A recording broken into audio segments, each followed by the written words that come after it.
안녕하십니까. 오늘은 이제 그 지혜의 목적은 번뇌의 소멸에 있다라고 하는 것을 제목으로 해서 한번 얘기를 해보도록 하겠습니다. 이제 우리는 살아가는데 많은 문제에 부딪히고 문제 해결을 하기 위해서 지식이 필요하죠.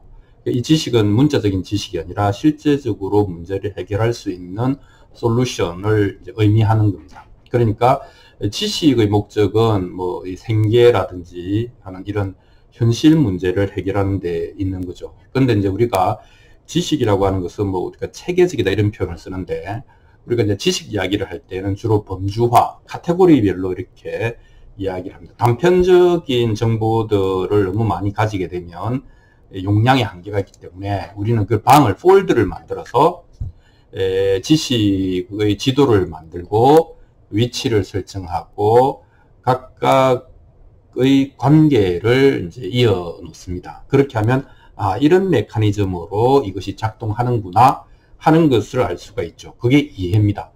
이해가 되면 앞으로 어떻게 될 것이다 라고 하는 예측이 가능하고, 그러면 이런 변수를 조정해서 결과를 통제할 수도 있다 이렇게 되는 것이죠. 그래서 예측, 통제가 지식이 있느냐 없느냐 하는 것의 기준이 되는 겁니다. 그러니까 이제 이런 지식은 당연히 그 인류에게 굉장히 유용했고, 인류는 이런 지성을 가지고 어떻게 보면 지구를 정복을 했죠.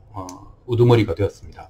그런데 여전히 이제 충분히 행복하지 않다라고 하는 문제가 있는 것이죠. 그래서 이 지식 말고 지혜라는 말을 또 우리가 쓰고 있습니다. 이 지혜라고 하는 것은 그 목적을 보면 현실적인 바깥의 문제를 해결하는 것이 아니고 심리적인 내면의 문제를 해결하는 건데, 결국은 괴로움이죠. 이 내적 괴로움을 어떻게 해결하는가 하는 데 쓰는 용어는 지혜라고 말을 다르게 가지고 있습니다. 그래서 우리가 이제 지식과 지혜를 가를 때에 지식의 기본적인 개념은 쪼개는 거죠. 어떻게 쪼개는가 하면 생각하는 자와 생각되는 대상, 관찰자와 관찰 대상, 나와 세계, 이렇게 쪼개고, 그 세계를 또 대상을 쪼개고 또 쪼개서 굉장히 이제 잘게 세분해서, 그 다음에 그것들 간에 아까 이야기한 위치와 연결점, 메커니즘을 밝혀서 결과를 통제하려고 하는 것, 이 모든 것을 우리는 이제 지식이라고 하는데, 이 지혜 쪽, 그 마음의 번뇌라고 하는 문제는 그런 식으로 분석을 해도 잘 안 됩니다. 그게 이제 알았다고 해서 그렇게 되지 않는 것, 이게 이제 우리의 문제죠. 그래서 이제 지혜가 지식처럼 이런 방식으로 안 된다라고 하는 것을 위해서 분석이라고 하는 주제를 한번 살펴볼 필요가 있습니다. 우리는 이제 내면적 지식을 쌓아가는 것도 외면적 지식을 쌓아가는 것과 똑같이 작업을 합니다. 그러니까 내가 뭔가를 걱정한다, 염려한다, 뭐뭐 때문에 괴롭다라고 하면 왜? 이런 질문을 가질 수밖에 없죠. 그래서 그 나의 괴로움을 분석합니다. 거기는 뭐 심리적인 또는 정신분석학적인, 뇌과학적인, 철학적인, 종교적인 여러 가지 분석 툴이 있고, 그런 것들은 일정 부분 유용하죠. 그래서 이제 근데 이 분석 툴의 구조를 보면 분석하는 사람과 분석되는 대상이 있는데, 지식의 세계에서는 예를 들면 뭐 달을 분석한다라고 할 때는 내가 달을 분석하잖아요. 근데 내 마음의 번뇌를 분석한다라고 할 때는 내가 나를 분석하는 거잖아요. 그러니까 분석하는 자와 분석되는 대상이 동일한 것에서 오는 혼란이 또는 분열이 있을 수 있다, 이렇게 이야기를 할 수 있겠습니다. 그래서 우리가 이제 내면의 문제를 분석할 때는 주관과 객관이 분열되는 문제가 생기고, 이것에 자아를 갖다 붙이면 자아 분열, 이런 표현이 쓰이지 않습니까? 자, 여기서 분석자가 단순한 관찰자냐, 아니면은 분석자가 어떤 권위를 가진 평가자냐에 따라서 이 결과가 많이 달라집니다. 만약에 분석자가 어떤 권위를 가지고 분석 대상을 평가한다고 하면, 즉 우선 습관이나 사고방식 또는 문제를 해결하는 방식, 심리적 약점 이런 것들을 지적하면서 너는 이것 때문에 안 돼 라고 하는 그 너가 바로 분석하는 자기거든요. 그렇게 됐을 때는 이 분석하는 자가 권위를 가진 평가자가 되면 이 개개인이 가지고 있는 마음의 문제라고 하는 것은 여러 가지 약점들 때문에 생기는 건데 그 약점에 대해서 낙인을 찍는 거죠. 너는 이래서 그래. 너는 이래서 안 돼. 이렇게 이야기를 하는 것이죠. 그래서 그렇게 낙인을 찍으면 그 다음에 이제 몰아가는 거죠. 그래서 이렇게 해야 돼. 저렇게 해야 돼. 라고 이야기를 합니다. 그럼 그것이 뭡니까? 셀프 가스라이팅이죠. 스스로를 못 견디게 몰고 가는 것. 이게 이제 셀프 가스라이팅 이렇게 이야기를 할 수가 있겠습니다. 그러면 이제 반성문 쓰는 거죠. 그러니까 자기를 분석한다고 해놓고 나중에는 반성문을 쓰고 앉아 있고 그 결과는 뭐냐면 나는 그래서 안 돼.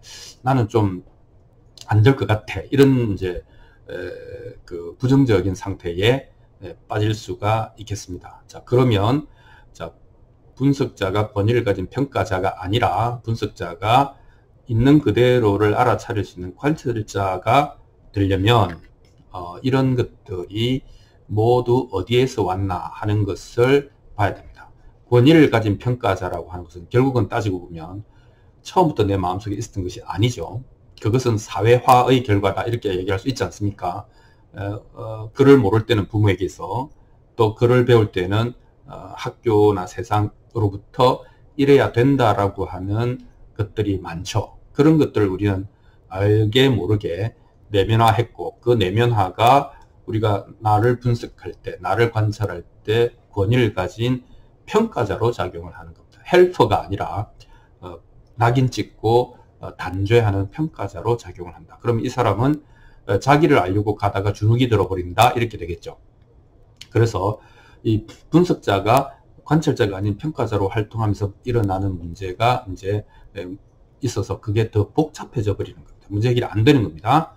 그래서 이제 이 분석한다라고 하는 것은 주관과 객관이 모두 난데 내가 나를 분석하는 모순이 있고 그 결과도 좋지 않다라고 하는 것을 알게 되면 뭔가 이렇게 쪼개고 분석하고 뜯어본다라고 하는 것이 이 마음 문제에 있어서는 해결책이 아닐 수도 있겠다라고 하는 것을 이제 느끼게 됩니다. 그래서 분석자가 있다는 것은 이미 분열을 대상으로 하니까 분열된 마음에 평화나 지혜나 뭐 명확성이 있을 수가 없지 않겠습니까? 그러니까 이제 이런 생각을 해봐야 되는 겁니다. 그러니까 분석자가 분석 대상, 내가 내 마음의 어떤 모습을 보는 이런 모순적인 상태가 아니라 전체로서 그 순간에 그냥 봐버릴 수 없을까? 그죠?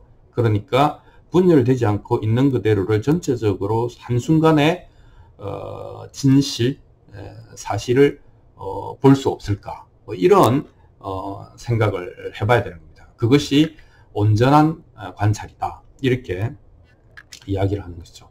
왜냐하면 우리는 특별히 분석하거나 인과관계를 설정하지 않아도 저기서 차가 오면은 피할 줄 알고 또 막 뱀이 고개를 들고 있으면 그 도망갈 수 있지 않습니까?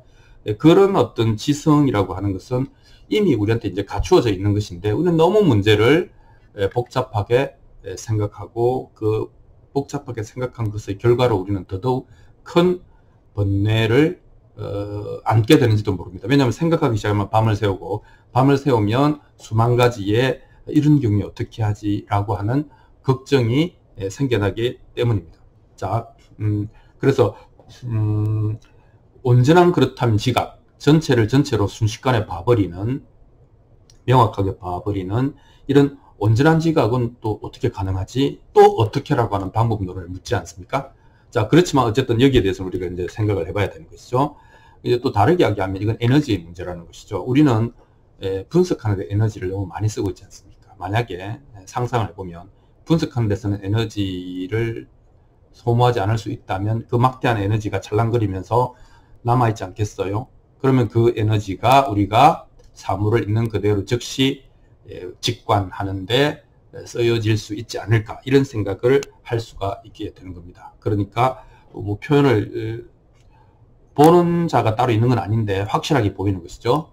그래서 명료하게 보이는, 그러나 뭐 보는 사람이 따로 있고 보이는 대상이 따로 있고 내 마음을 분석하는 내 마음이 있고 분석당하는 내 마음이 있고 이거는 마음의 세계에서는 모순이다 이거죠. 그래서 이 모순을 해결하는 방법은 보는 자 없이 그냥 보는 것.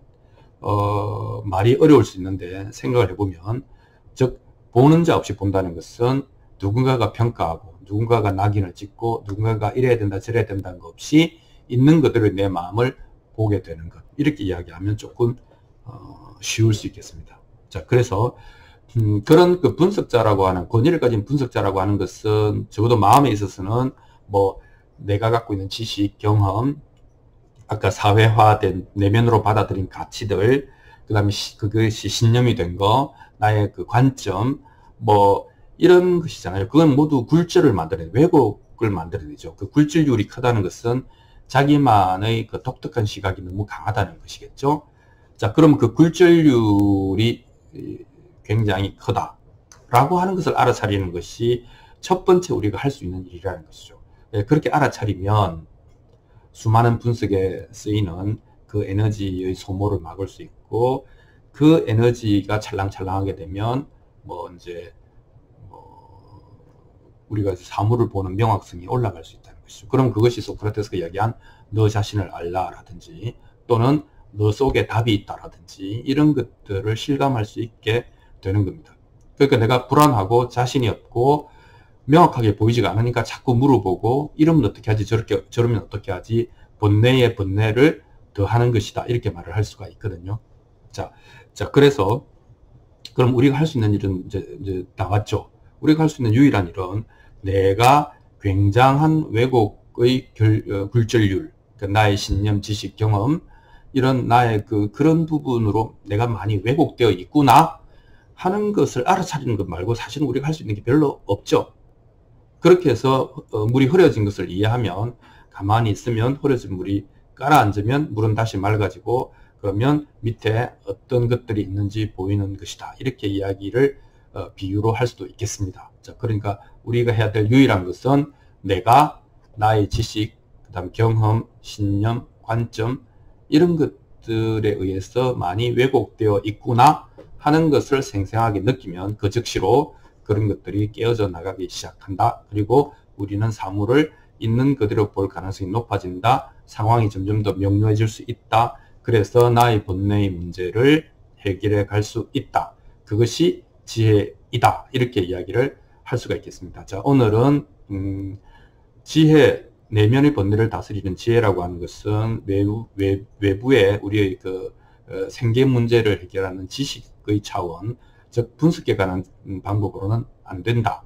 유일한 방법은 나의 왜곡을 알아차리는 것 정도가 우리가 할 수 있는 유일한 일이다.